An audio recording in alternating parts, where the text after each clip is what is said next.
you feel much more connected with your body than you have ever felt before. I thought I was already kind of in balance with my body. So between my mind and my body, I thought I was already aligned pretty well because of my meditation and for like several years. And I thought I have figured it out. After the 4-day fast, now I can say, I think that I'm much more connected to my body than I've ever felt before.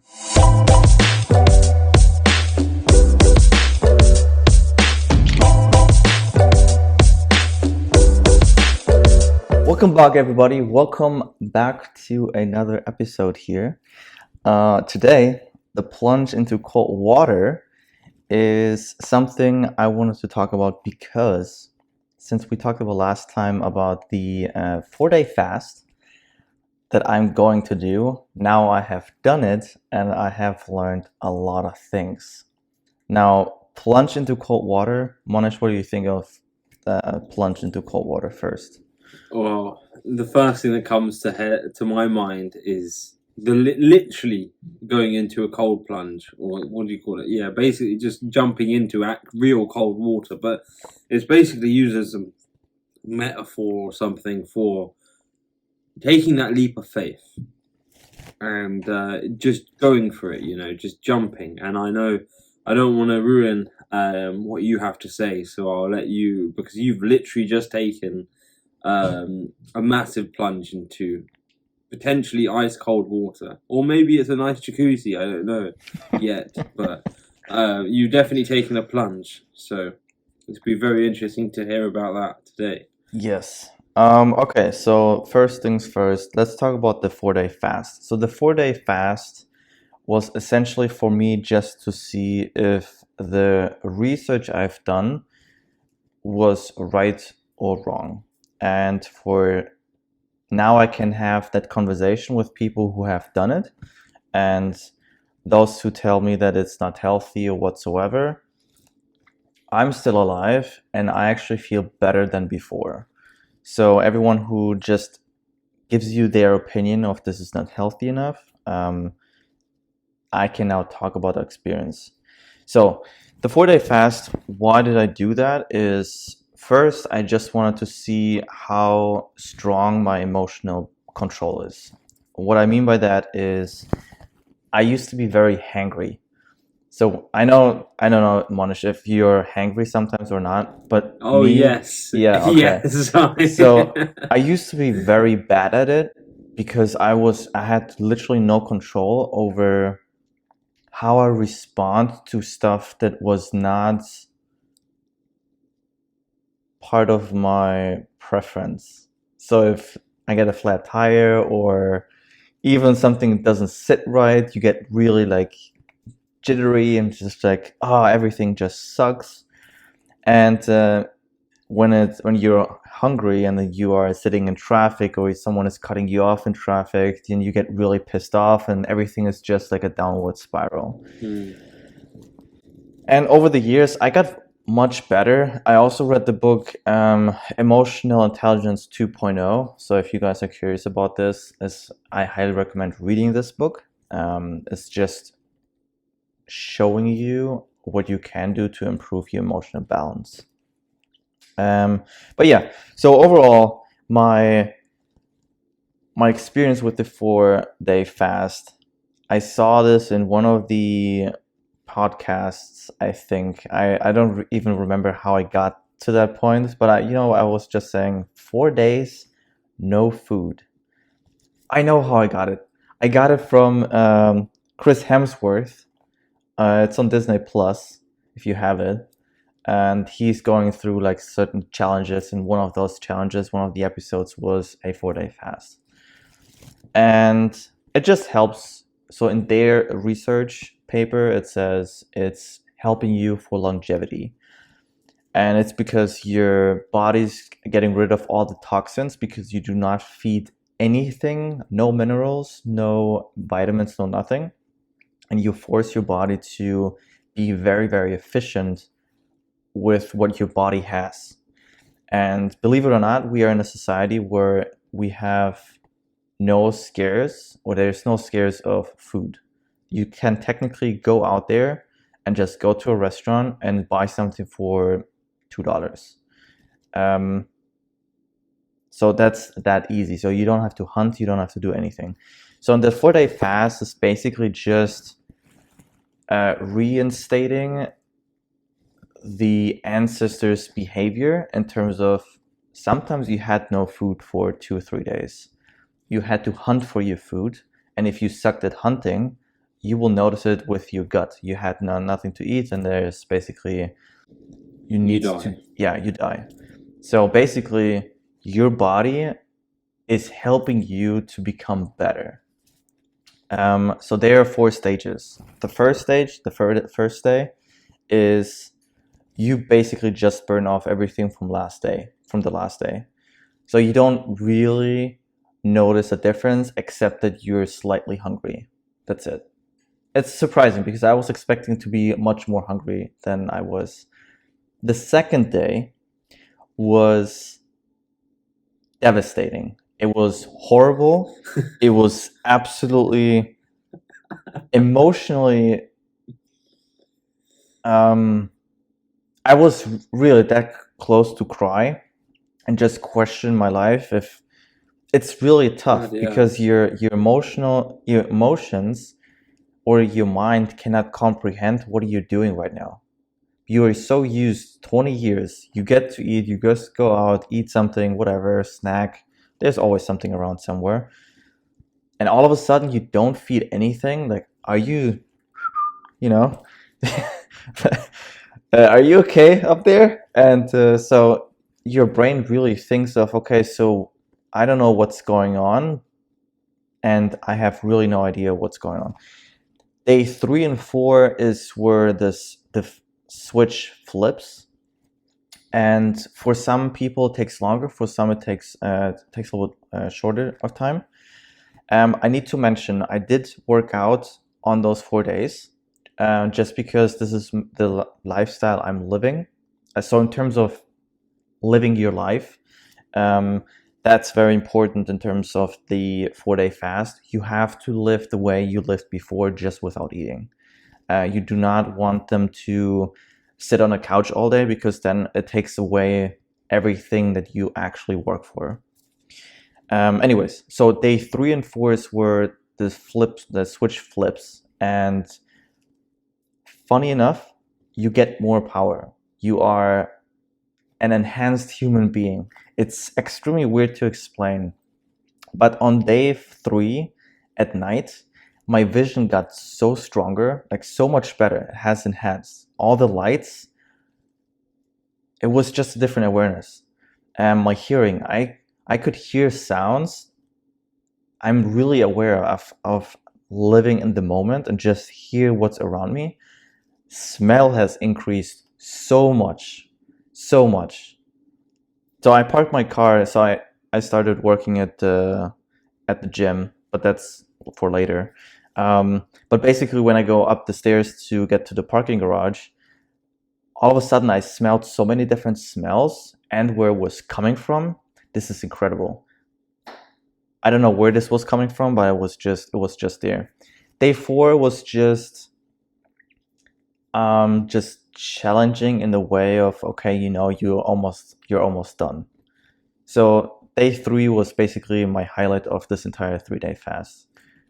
Will I do it again? Probably yes. It's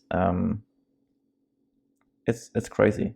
In terms of data, so my weight was at 165 pounds, and after the 4-day fast, I was at 152 pounds.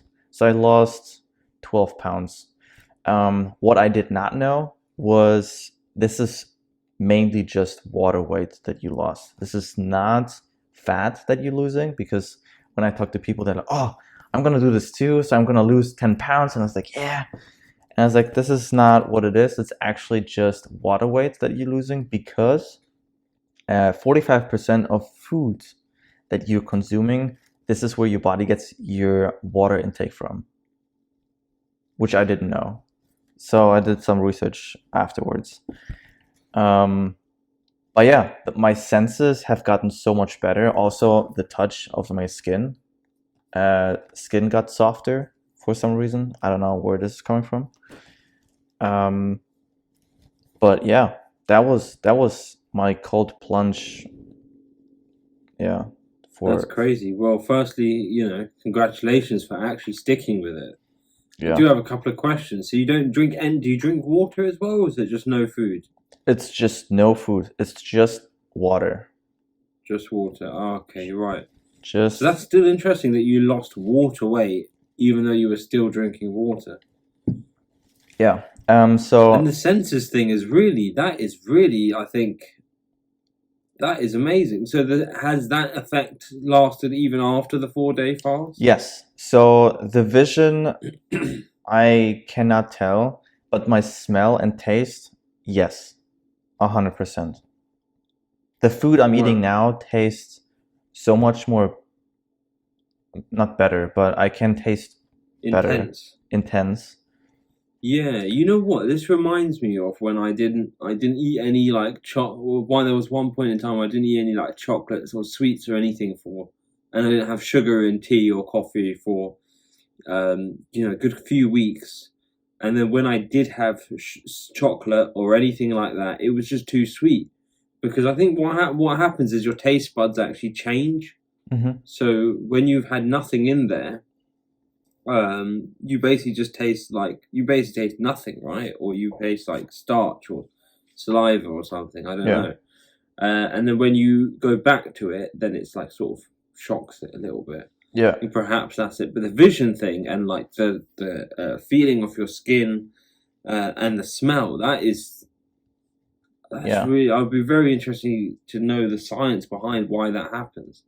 I think that Um, perhaps there's a lot of toxins that like block up those sensory inputs, or where the cells where they're getting the sensory input from. so the thing is, I did some research afterwards too because I wasn't really, I did not really understand why this was happening.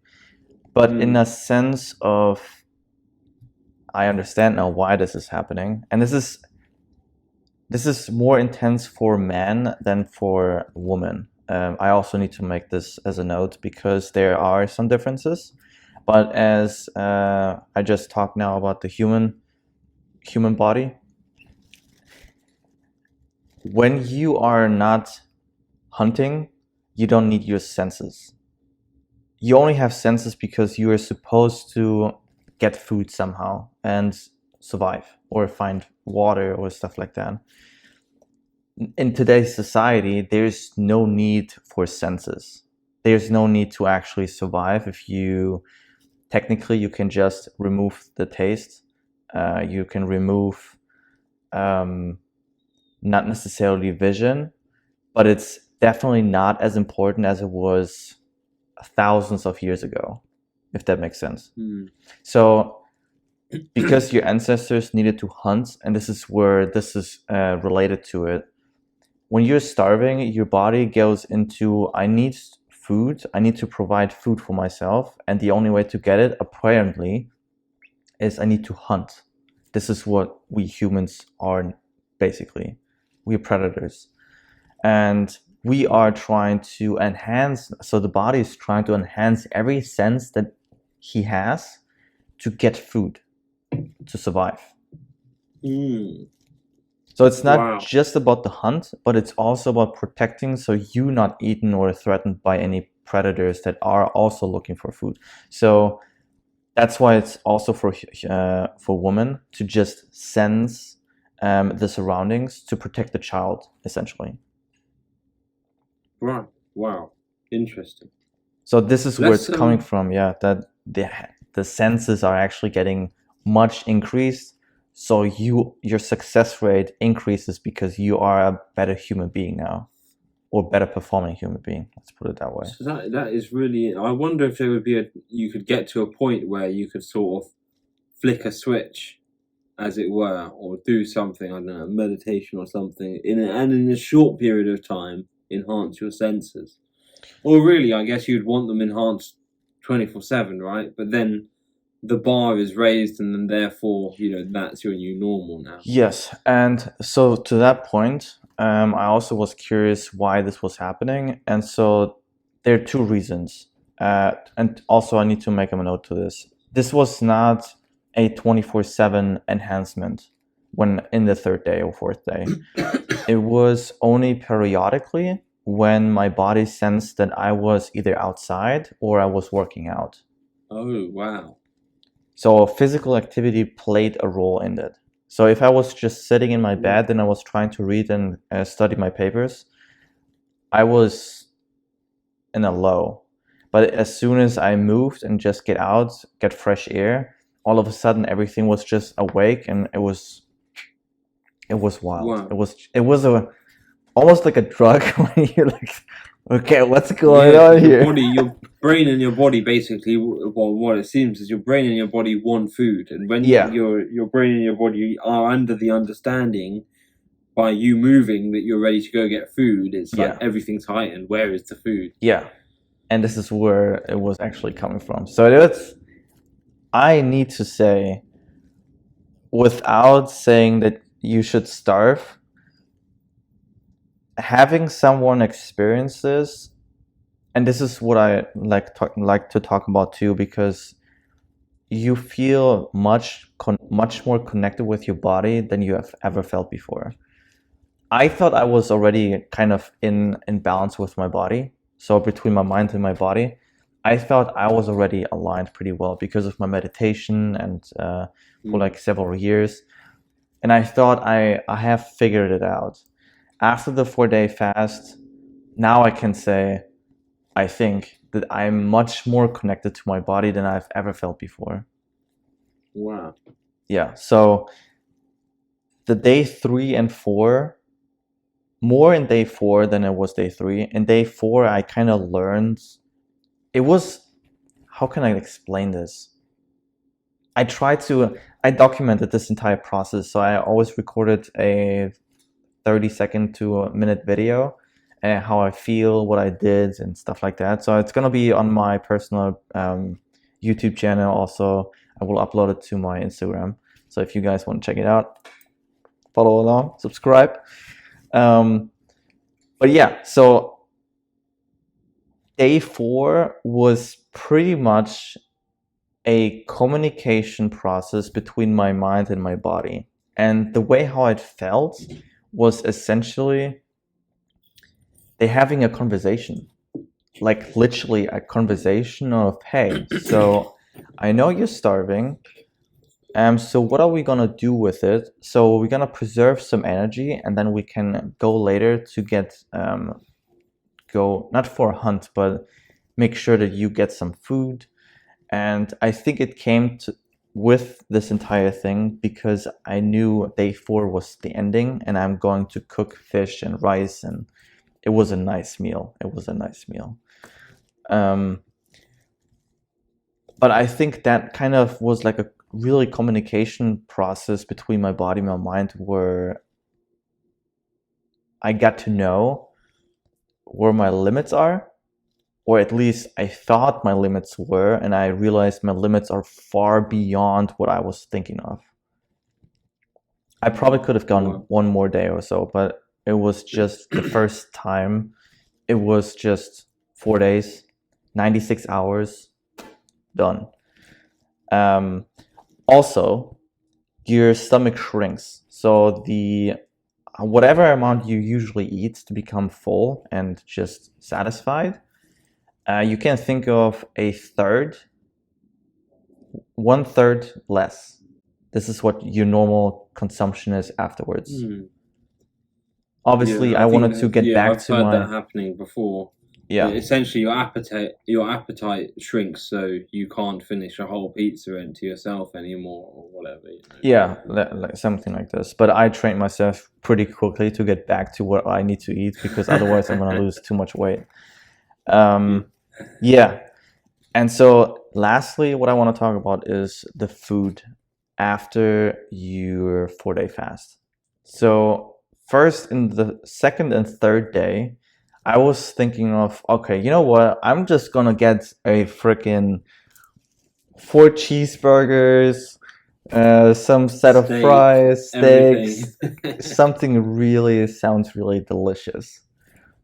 End of the day 3 and day 4, I changed my mind because I thought maybe it's much better and more fulfilling mentally to actually cook a nice meal, a really nice dinner meal. I bought some salmon and I was really like, cooking it off. It was delicious. But I used HelloFresh, their recipes, which I have now a whole binder. Yeah. So I just used one of their recipes and cooked. And the first bite, I almost cried. And it was not a cry of, oh my God, I'm starving, but more so that I kind of found myself in a sense of, I understand my body. I'm extremely grateful for the body I have, that I'm healthy. And I should never take this for granted. Never. Because my body was pretty much telling my mind of, okay, so we're gonna use some fat, we're gonna use some muscle fiber to support everything that you lack of today, to make sure that you can still survive and hunt or whatever. And so the process you actually feel, I don't know how to, I really have no idea how to describe it, but it was basically just a pure, nice Bliss. Yeah, so it was really nice, and then I had tears in my eyes. You actually can tell in the video Wow. I took when my first bite. Wow. But it was very emotional, and I was really grateful for this entire meal, for that I have healthy legs, I have healthy fingers, my motions are healthy. I'm a healthy person, so I'm just was really grateful for this. So Wow. This is crazy. This is absolutely crazy. Like, it's just like you think 4-day fast, and obviously, like, well, for people who don't know, generally speaking, you would think of fasting. Your body basically, when you normally eat, some of that's used for energy, some of it's stored as fat for energy later, but you never use the fat because you're always eating all the time, and food is so readily available in the country that both of us are in. Um, and then when you stop eating for some period of time, fat is burned. But when you said you were going to do this, I literally just thought, oh, that's what it is. But this is just amazing, really. Like, Jesus Christ, the difference and the everything, the senses is one thing that I'm just shocked at, and your mind body connection. It's not just a physical thing, is it? It's as much mental as it is physical. The Yes. benefits, I mean. Yeah. And I have to say, I'm tempted to do it, and I think I will. I think I will do it. It's going to be a challenge. I did, like, in terms of actually not eating. Like, I've done intermittent fasting before, i.e., going for like 16 hours without food, and I've always found that, like, you're hungry, but then the hunger just sort of. The thing is you can be hungry and not eat, and then in an hour, 2 hours, you're fine, or even in half an hour, you're fine, and and then after about 2-3 hours, you're about as hungry as you would have been whether you had eaten or not. Yeah. This is also something worth mentioning. The way how you feel and describe hunger is different. So now, because the communication between mind and body is now different, I know when I'm hungry or I seek pleasure from food. Difference. Wow. This is such a difference. So now, for example, when I feel I would describe it as hunger before, now I just know, okay, I would love to have something in my mouth and chewing and just going down. It's gonna sit right here. This is just the sense of feeling of, oh, I want something pleasure-wise, but it's not actual hunger, which is interesting. That's wild. This That is wild. So the thing that we always knew and we always thought was us being hungry is in fact it's not. just, yeah, it's not. It's just the pleasure feeling of getting something in. That's it.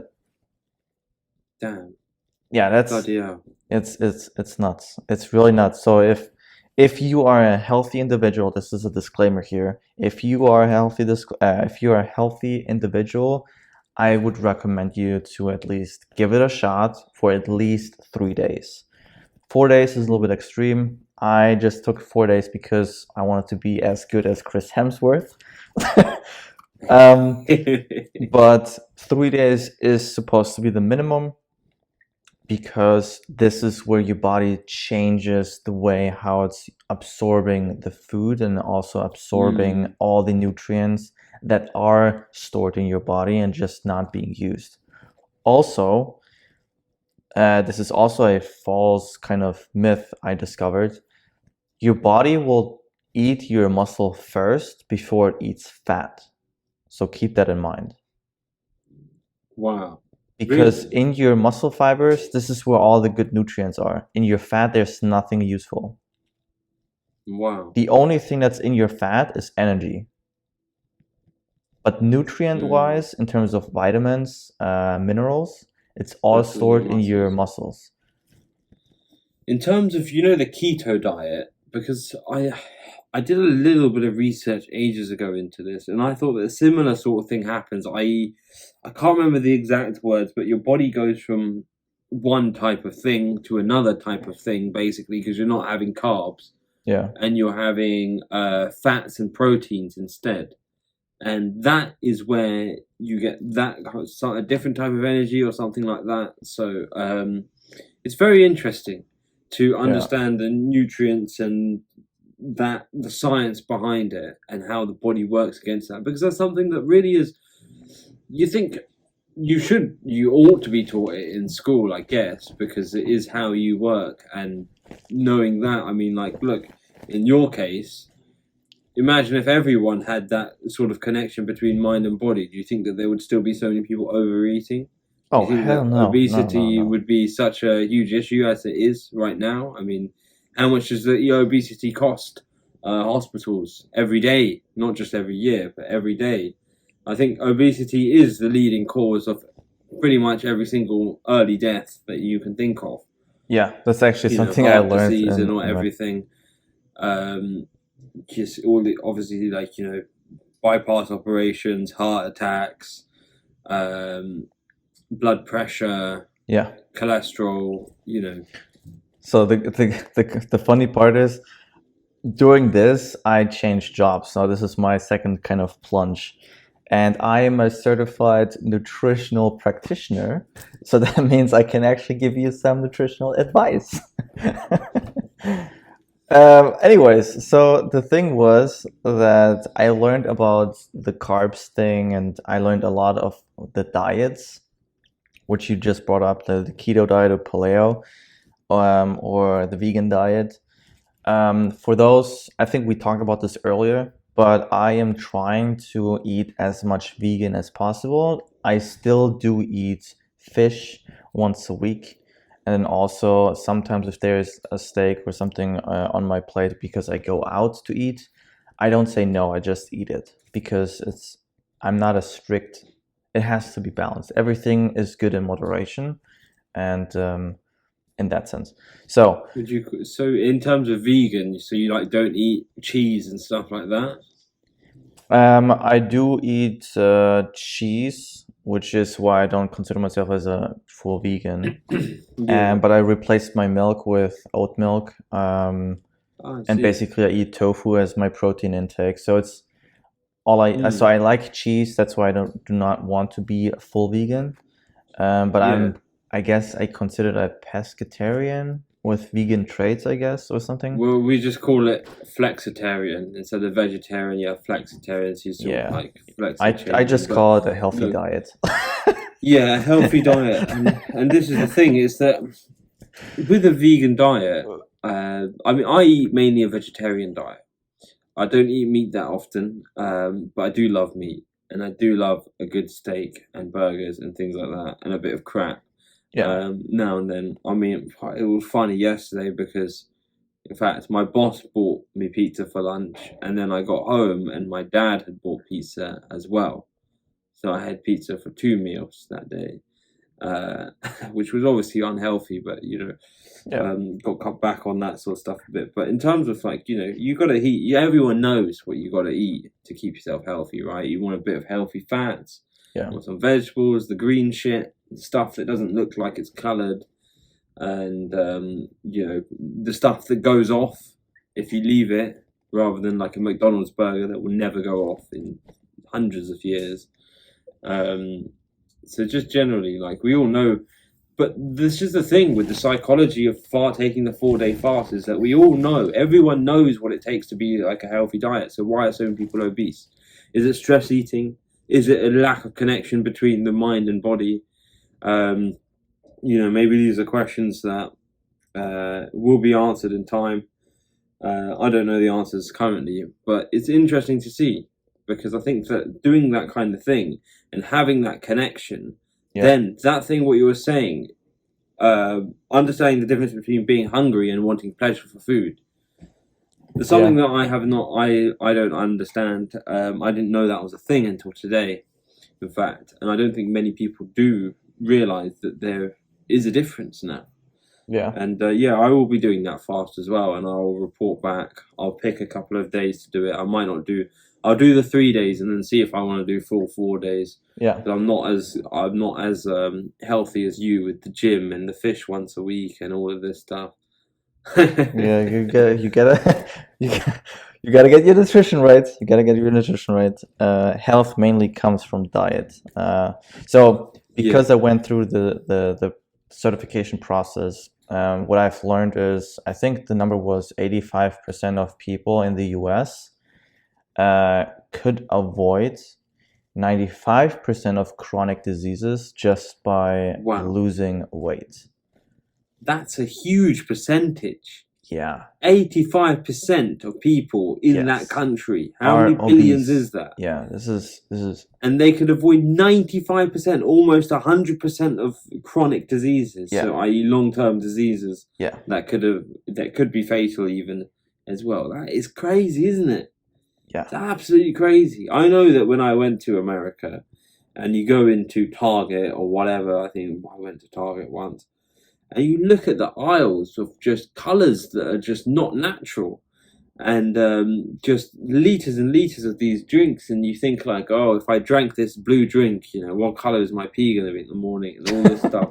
And I remember once I ate, a few of my friends and we ate these sweets, bought a big pack of these like Twizzlers or something from Costco once, and I think it was an American sweet, that one, and 4 of us ate this. I think we don't know if we finished the tub, but 4 of us ate this.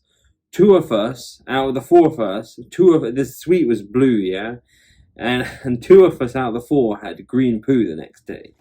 Now, that's not natural, is it? No, but that's literally what it is. And so when I went through the nutritional kind of broad understanding of what the body actually needs, I realized, okay, so we are basically just what is a good metaphor for this?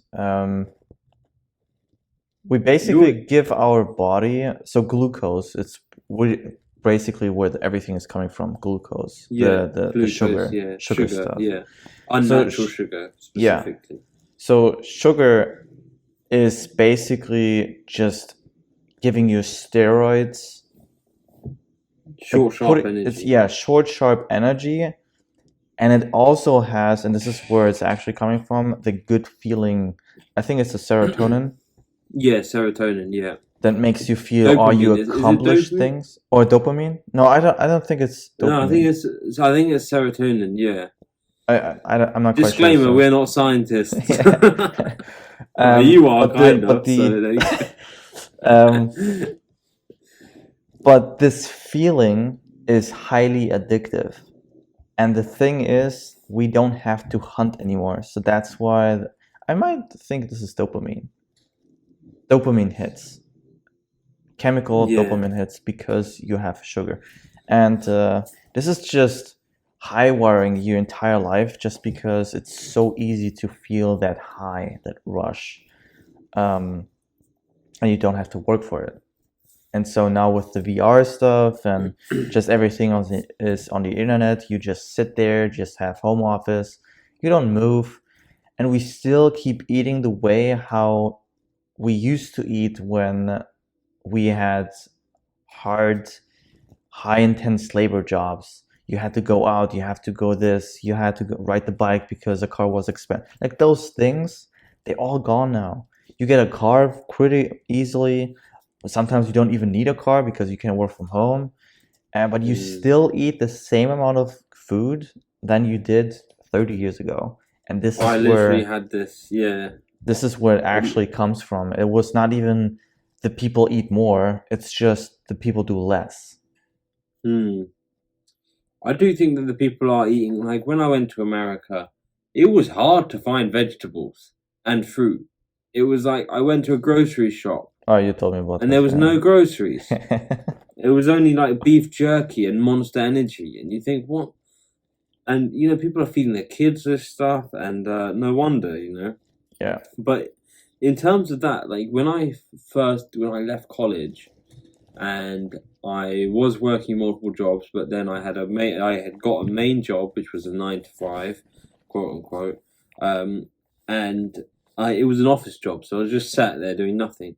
I gained so much weight that I had to join the gym for the first time ever. Now I'd always been healthy. I had always actually exercised. I did kickboxing a lot, and before that I did karate and judo.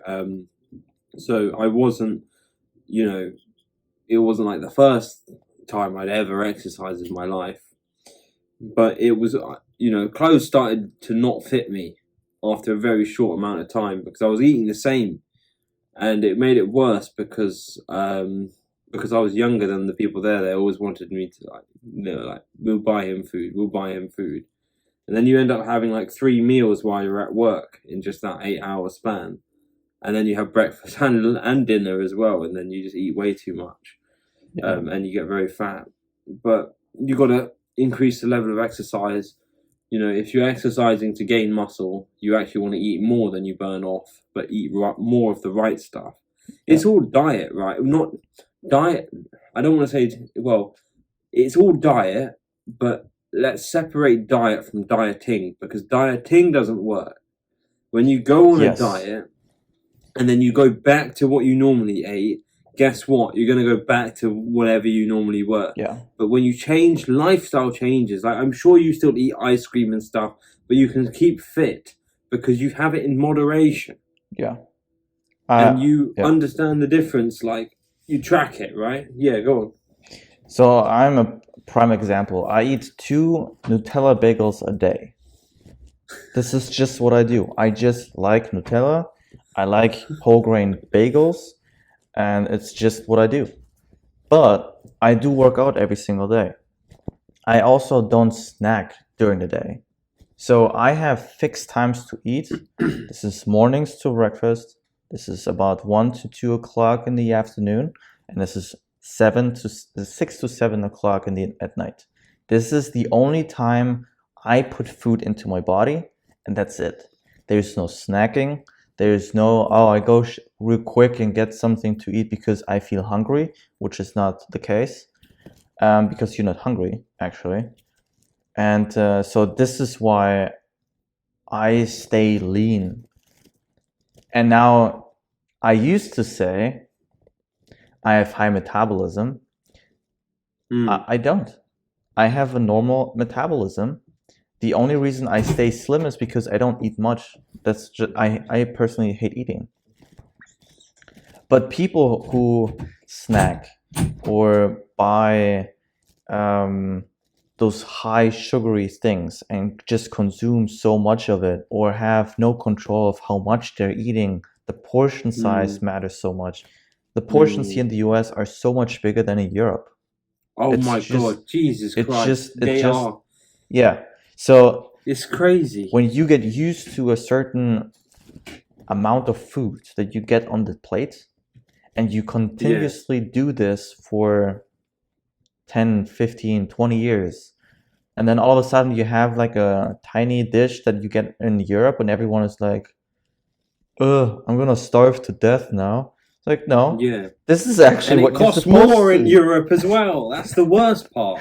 Is that in America you can get literally a meal, supposedly one meal, but it will feed two people, and that will be like $10. And then here you'll spend £10, which is probably like $12 or something, or maybe, or the Yeah, equivalent. Say you spend the equivalent of $10. yeah, You'll be lucky if you are even satisfied for like 1-2 hours from the amount of food you get. yeah, I mean, don't get me the wrong, there are places, and obviously I know there's places where you get deals and you get cheap food and you get a lot of food, which is good food as well. But yeah, generally speaking, that's the thing. This is what we were talking about before: is your stomach shrinks, your appetite shrinks, and therefore, what you need less food. You can basically do it, right? You can train yourself to survive off less food. yes, And it comes back to that thing that we've spoken about before: is you cannot ever manage anything that you do not monitor or measure. yeah, So if you want to do this, if you want to lose weight or any of this, improve your health, yeah, you have to measure things. yeah. And one of the simplest ways to do that is tracking what you eat. And I do want to give a recommendation of MyFitnessPal, although we're not sponsored by MyFitnessPal. Do you use MyFitnessPal? I do not, because I have a different app, but I also don't need it because like I said, I have like 3 times a day Yeah. what I eat, so I already have So tracked it. But for those of us yeah, that are not as cool as Nick, then what we can do is we can use an app called MyFitnessPal, which is used by Under Armour. It has like a barcode scanner in it. It will tell you. You put in your goal. I want to yes, lose this much weight every yes, single week or month, and you basically can. There's loads of stuff. There's everything is like pre-programmed in there. So I eat like rice and dal, for example. I can put what type of dal I've eaten and the rice, and tell me how many calories I've had, protein, the macros of it as well. yeah, Once again, we're not sponsored, but that is an app that helped me lose 20 kg in like 2 months with exercise as well. And then has helped me gain weight, go from I think maybe 75 kg to 85 kg in terms of increased muscle mass. yeah. And it's helped probably many loads of other people. And then you can get to the point, I guess, when you are as cool to basically not need an app.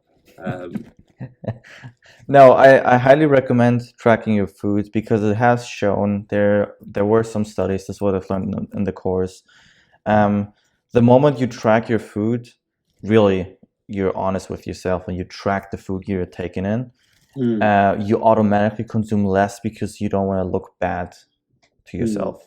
And so that alone reduces your food intake by about 10%. Just by tracking it. You don't even do anything of adjustments or anything. You just purposely don't want to eat more because you already see the list from MyFitnessPal. Like, yeah, what MyFitnessPal? Yeah. So this app is really recommended because I've seen the interface and how they track it and the course, and it's really recommended. Just do it, and you automatically lose weight just by doing this. It's one of those things where, like, if you want to grow something or make progress in some area, it's very powerful to look at that every single day. Yeah. So if you want to lose weight, it's very powerful not even have to do anything with the information, but just to weigh yourself every day. And it's like a subconscious thing, right? Is that you're weighing yourself every day with the ultimate goal of losing weight, in this example. And just by doing that and drawing your attention purposefully to that every single day, your behavior changes gradually over time. Yeah. Now, look, at the end of the day, in anything, if you do want to make progress towards something, I would just encourage a sort of all or nothing approach, where you sort of really draw that line in and say, this is what we're doing, and there's no sort of, I'm going to let myself off this day, or it's okay because I'm tired today. My boss shouted at me, so I'm going to have 10 ice creams or any crap. You just chuck all that out the window and you draw the line there, and this is self-discipline, right? Yeah. You can't really get anywhere without self-discipline. You have to really train that muscle, and you can lose it as well. Yeah. You can lose it and you can gain it and you can maintain it. It's like anything. Yeah. Just remember, nobody's going to do it for you.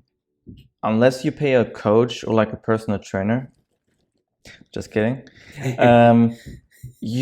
There's nobody that it cares for your health as much as you should. Because nobody else is saying, hey, have you checked now your food intake? Did you do some exercise? Nobody's gonna do this. They're just pause right now and take a look. Who asked you, if family, friends, any contacts, and just ask yourself, who actually is asking you, did you actually work out today? Or did you eat healthy today? I can almost guarantee you almost nobody actually texted you this. Today, yesterday, No. the last week, the last month. Even like accountability does go. It does, but you go a cannot long rely way. on it. This is just my point. But you still need to do this. You couldn't, that saying, you can lead a horse to water, Yeah. you can't make it drink. You can pay £10 million to a coach to tell you to do this but and that. no, crap. but you know what you can do? But you can make the horse thirsty, and then it wants to drink. So on that how note, do you make yourself thirsty? No, you can. Pain. It's pain. Yeah. It's pain. It's just pain. It's pain. Yeah. So you learn with pain. No gain. Yeah.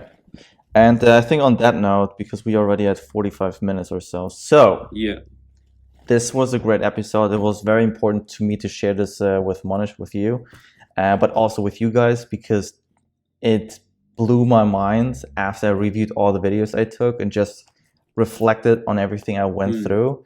It was just mind-blowing of what it actually does compared to what I was expecting to see. I was just thinking of, it's going to be hungry, and then I'm going to eat, and it's going to be done. But actually, there's a whole process through those 4 days, variations of those 4 days. It's just crazy. So thank you so much for listening today. And next week, I think we're going to make a part 2 on Plunge into cold water, because about my job switch. So I'm going to keep you updated on this one next week. And on that note, see you next time.